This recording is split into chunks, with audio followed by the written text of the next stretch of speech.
Good evening. My name's Alfie Mullard, come from London, and what I thought I'd do for you is dispel certain urban myths which exist about people from London, that we got no culture, that basically people from London are basically ignorant bastards, and I think it's all due to the downgrading and dumbing down of the BBC and putting on stuff like EastEnders and all that stuff that makes us all out to be a little bit thick, really. And people don't actually understand that Londoners, of course, not stupid people.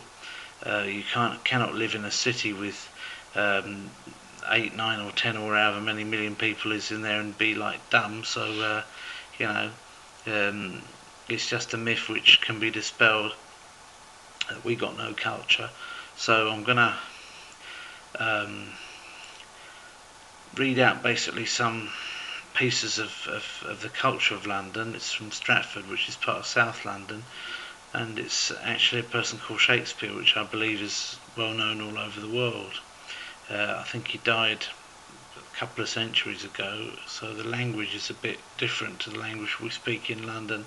And in the south of England these days, we're sort of more informal, whereas Shakespeare's language has got a lot of like these and thous and what have you in it, which we don't tend to use these days. I expect people looking at this from all over the world, probably a lot of you've learnt English, and if you've learnt it with these and thous in it, then I'm sorry, it's a little bit what we call archaic, and you got to kind of unlearn it that way and learn to speak with yous instead. But for Shakespeare, if you've learned these and thous, that's okay. If you want to read Shakespeare, that will come in handy.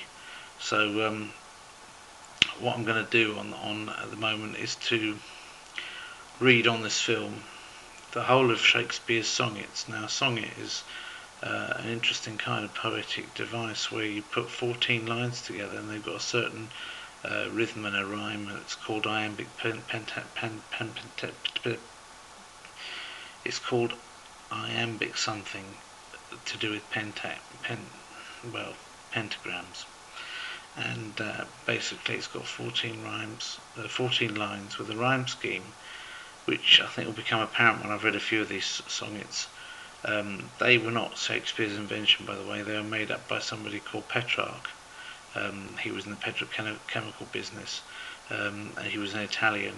So where he got the petrol from, I just don't know, but that's where he got his name from anyway. And so I'm going to read you a few of these sonnets and see how you like them.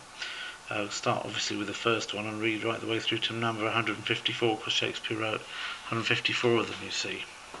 So I might explain after a little bit of the way that, the meaning of some of the words in them, if I know myself, which I probably don't, but always give it a go.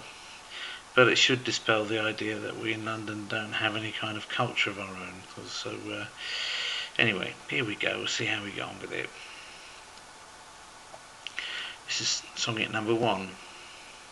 From fairest creatures we desire increase, that thereby beauty's rose might never die. But as the riper should by time decease, his tender hair might bear his memory. But thou, contacted to thine own bright eyes, feedst thy light's flame with self-substantial fuel. This is borrowing from that petrochemical person. Making a famine where abundance lies, thyself thy foe, to thy sweet self too cruel. And I think you'll remember that quoted many occasions, to thy sweet self too cruel. Thou that art now the world's fresh ornament, and only herald to the gaudy spring, within thine own bud buryest thy content, and tender churl makes waste in... He did not say that. No way, there's no way he would have said that.